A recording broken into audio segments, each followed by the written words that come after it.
Well, certainly divorce is a grief process. That's not something that has been looked at really at all until I've heard about your work. I think the two biggest losses we can have in our lives are divorce and death.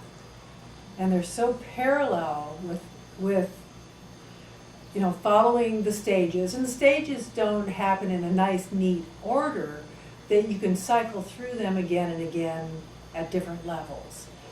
But it is a loss model. It's an important model to look at. We don't look at loss in our culture.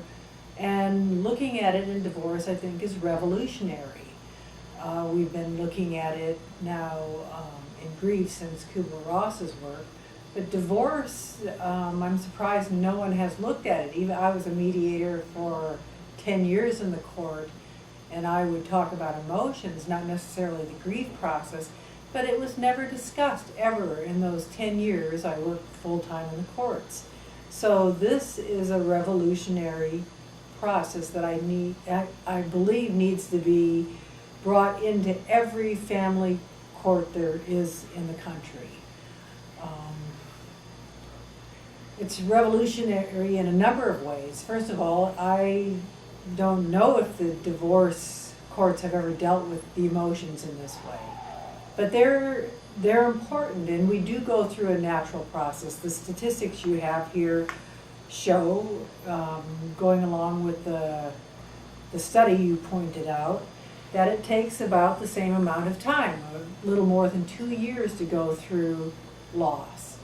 Now, there's loss of the hopes and the dreams and the relationship, the life as you knew it.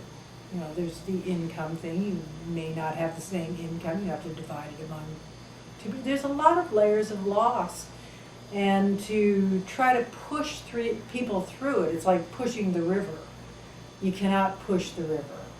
And I know that in my own work with death and dying, that all you can do is be present for people as they go through this process and aid them along the way and help them take the necessary steps to move forward in this process.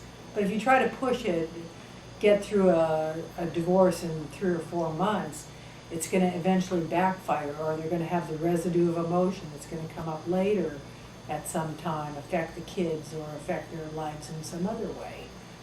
So it is important to go through this process. So do you think that pushing a divorce for a prompt conclusion is detrimental to the couple itself?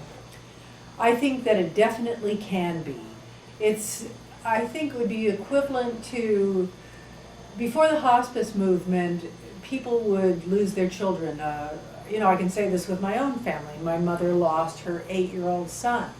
And she was told at that time, just move on, get on with your life. You have other children, you have another life. And she was kind of forced into that movement.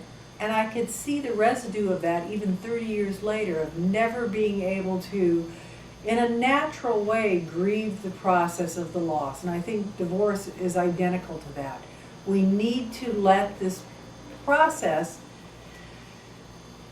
it kind of unfold in an organic way, to go through these stages, go through the anger, the shock, the bargaining. It's all a natural part of the grieving process. It's not anything unusual or abnormal.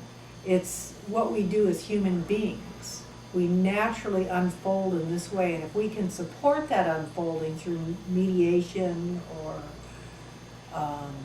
in the work that I do, end-of-life counseling, the outcome is a lot better than if you try to force it.